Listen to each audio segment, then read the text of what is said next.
This podcast is supported by MIDI Health. Are you in midlife, feeling dismissed, unheard, or just plain tired of the old healthcare system? You're not alone. For too long, women's serious midlife health issues have been trivialized, ignored, and met with a just deal with it attitude.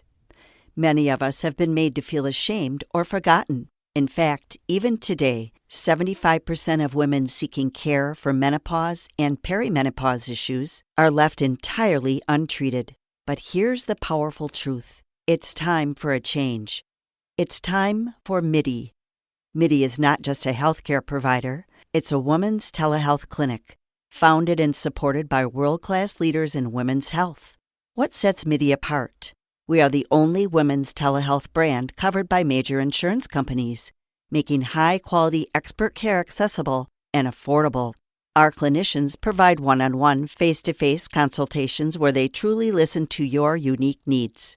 We offer a full range of holistic, data-driven solutions, from hormonal therapies and weight loss protocols to lifestyle coaching and preventative health guidance. This isn't one-size-fits-all care. This is care uniquely tailored for you. At MIDI, you will join our patients who feel seen, heard, and prioritized. You will find that our mission is clear: to help all women thrive in midlife, giving them access to the health care they deserve. Because we believe midlife isn't the middle at all. It is the beginning of your second act. Ready to feel your best and write your second act script? Visit joinmidi.com today to book your personalized insurance-covered virtual visit. That's joinmidi.com. MIDI, the care women deserve. Welcome to Riot Fest weekend. I'm James Van Ostel. This is Con Carne. Con Carne, presented by Alex Ross Art.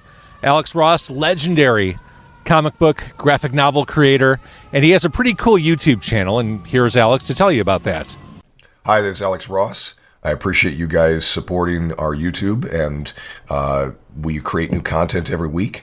I hope you will continue to support us, and please subscribe. It's Con Carne.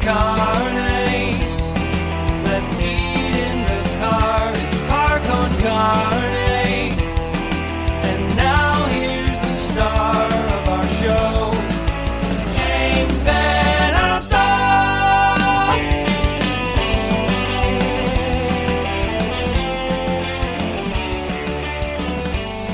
Con Carne also brought to you by a book called 90 Days in the 90s. It is a trip back in time to the 1990s in Chicago. It's written by my friend, Andy Fry, and he will be, along with his book, at Loud Pizza Records in Highland Park. That is happening on Sunday, October 1st, so you can get a signed copy, take the gray line back to the 1990s, and relive all the music, moments, and pop culture as Darby, the lead character, who owns a record store, goes back to Chicago during those amazing days. What bands does she see? What clubs does she go to? Relive it all. Get the book in person on October 1st at Loud Pizza in Highland Park. Con Carne, also sponsored by Easy Automation, easy-automation.net. Are you a homeowner? Are you ready for a truly smart home? Does the idea of minimizing your energy usage while maximizing your comfort sound good? The answer is yes. Easy Automation will help you find a customized solution that is right for you. Their team has more than 30 years of collective experience in the industry and will tailor a service package that fits your lifestyle and needs. Doesn't hurt just to get a quote. Find out more. Go to easy-automation.net or call 630-730-3728, 630-730-3728. We are backstage at Riot Fest for day 2. Sitting next to me, it is Daryl from Snapcase. It is so good to see you right after you got off stage. Yes, we just finished 10 minutes ago, so thank you. 10 minutes ago, and here you are. You didn't even work up a sweat. Yeah, no, I'm sweaty. Fair. So welcome back to Riot Fest. This isn't your first rodeo, so to speak. No, and honestly, I kind of forgot. I mean, this fest is nothing like what it was when we had played it. I mean, this is much different. So it was like 2010 when you last played. I think so. I don't even know. It just feels like a lifetime ago. Yeah, we're talking like a couple thousand to how many thousand people are here now. I mean, I don't know. Yeah, it's a large crowd. So talk about the performance. I mean, since it's fresh in your head, what was it like taking the stage in front of this crowd? What was it like? Yeah, so my passion with the band has always been hardcore show, small show, small stage. Yeah. People falling all over the stage, falling all over the band, crashing into each other. But we've learned over the years to play on bigger stages, play at events like this, and still make it fun, still bring the hardcore to the festival. So I always try to make a point to get close to the crowd, and today I went right over the barricade into the crowd for our last song. And I'm not the biggest guy, so I end up being like a human pinball. Like, everyone's kind of singing along. We were kind of like moshing at the same time, and I just get thrown around. But it's fun. And I don't think there's probably not too many bands going into the crowd at an event this large. So for sure. And you said something really wonderful, people singing along. All these years later, people are singing those songs right back with you. That means everything. I'm a lyricist. And I don't even consider myself to be a singer. I'm not a great singer. I'm not very melodic. It's more screaming. So the message is almost more important than the presentation of the words. But yeah. And you also said something interesting. I mean, you weren't a singer. Like the fact that you were doing this for Snapcase, that wasn't your original choice. No, I started in the band. I've always been sort of a motivator. So I was sort of like the person saying, we need to do a band. And I don't even know how to play an instrument, but I'm going to play bass guitar, and my cousin plays guitar, and, my friend, you look cool, you're going to sing. So that's kind of how it all starts, and then, but... if you look cool, you get the gig. Pretty much. And, I mean, it takes me right back to, screen printing T-shirts in my parents' basement, in the suburbs of Buffalo, and all of that, and us, kind of working side jobs to, buy cheap instruments and amps and all that stuff, We were that kind of band. We weren't given anything. Thinking about that suburban life, I think suburban Buffalo is probably not that dissimilar from suburban Chicago, where, I mean, initially I was weaned on classic rock growing up, and I know you were too. Oh, yeah. That's the suburban experience. Ozzy, Rush, Van Halen, all that stuff.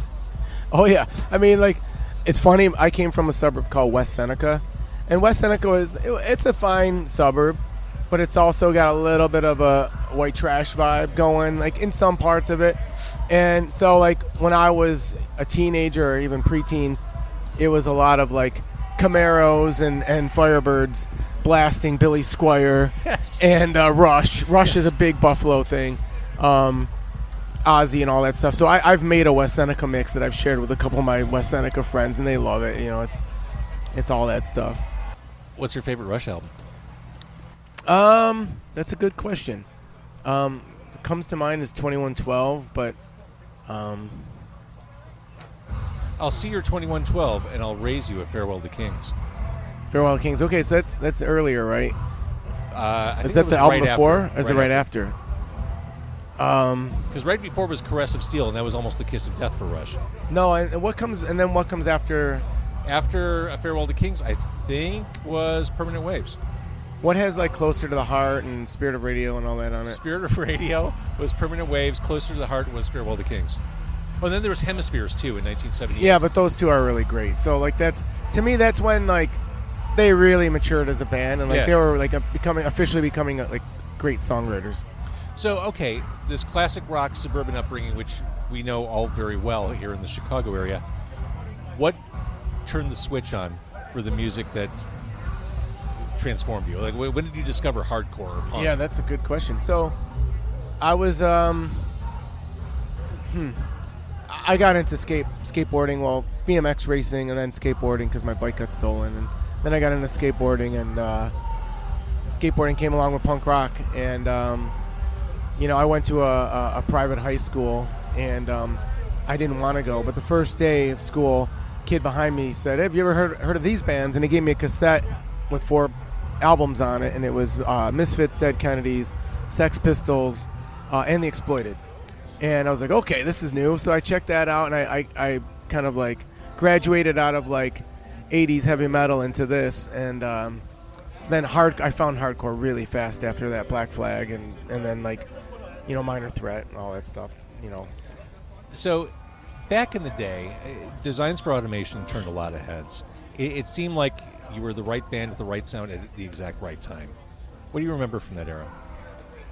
More so than that album, I would say Progression Through Unlearning, the album that came out before. we were officially like being able to tour with bands that were like our heroes, like bands like Sick of It All, and meeting all these bands like that we just loved. And we always thought it was important to kind of stay unique. We weren't trying to emulate one specific band or one era of hardcore. And we liked so many different types of music. And I don't know. I don't know what it was, but we got Victory Records got behind us. We ended up with the right producer in Steve Evans, and he's done a lot of amazing records. And it just all came together. It was like super fun. It was kind of one of those things where we didn't know what we were doing. We didn't know how good it was going to be. We didn't know how well it was going to be received. And here we are talking about it in 2023. Oh, my gosh. Yes. Never thought it would be talking about any of this far in life. I still love the Typecase Modulator video. You had the White Stripes color scheme down long before they did. Oh, true. Yeah, we were ahead on some things. We had our song Zombie Prescription. It still blows our minds that it was never picked up by one of these zombie shows or something. Right. I mean, it's right there. It's so obvious. Yeah. As far as like a final note to fans, let's talk about Bright Flashes. Oh, Bright Flash. Well, so Bright Flash, our last album that we recorded was End Transmission. And End Transmission was a bit of a story. It was like a future world story.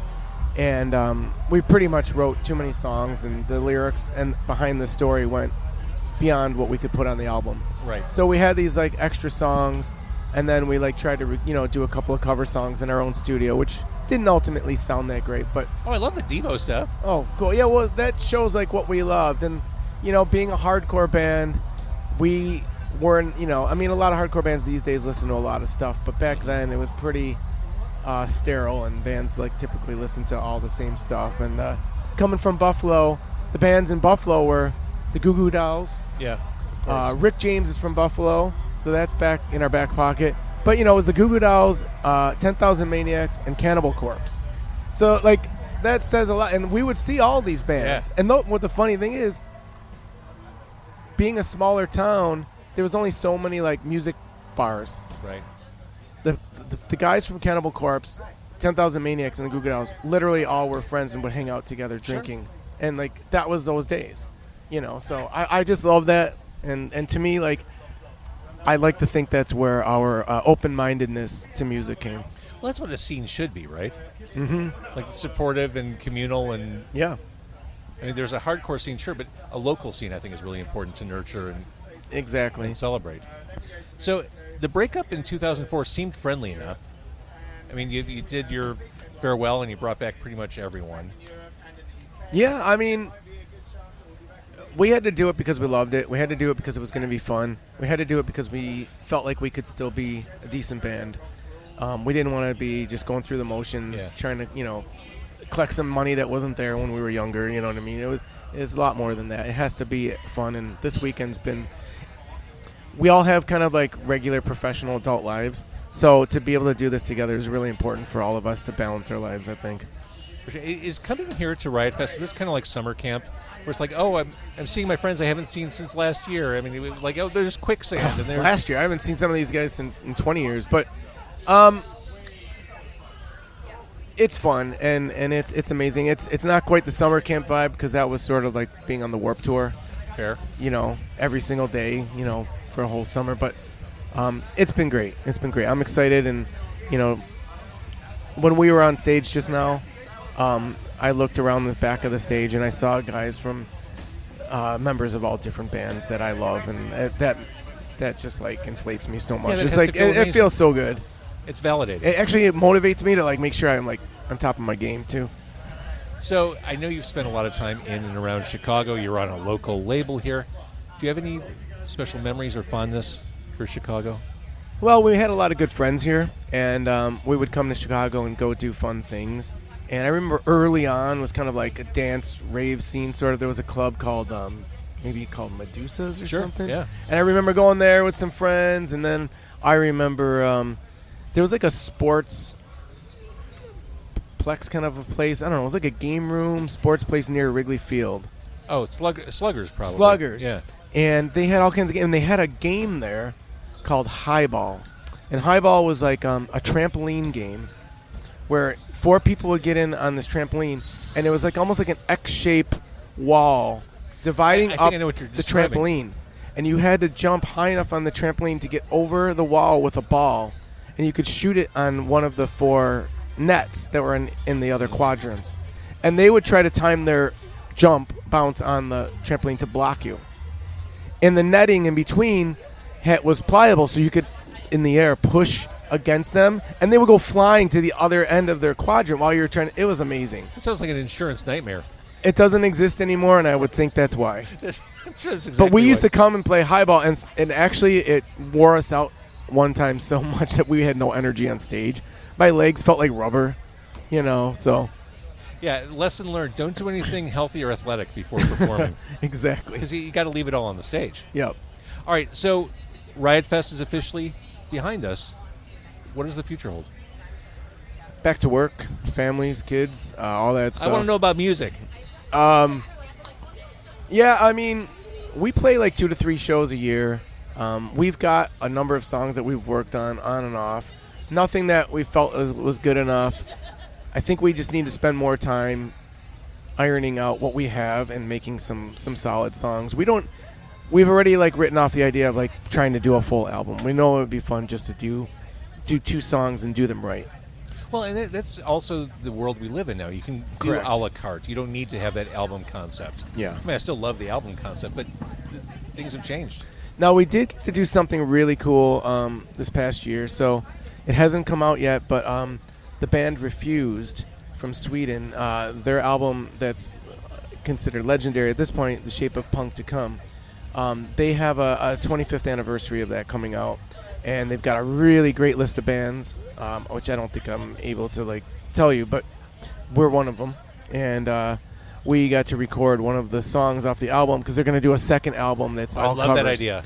And we recorded that like over like just under a year ago, and that was a lot of fun to get back in the studio together and super fun. And the music nerd in me is very excited for this project. Well, you're going to love it because of the variety of bands is really wide, so it's cool. I love it. Well, I'm glad that you were here today. And even though it's maybe a couple times a year, I'm glad to know that the Snapcase train keeps moving. Thank you. And it's a pleasure to meet you. Pleasure to meet you too. Thank you.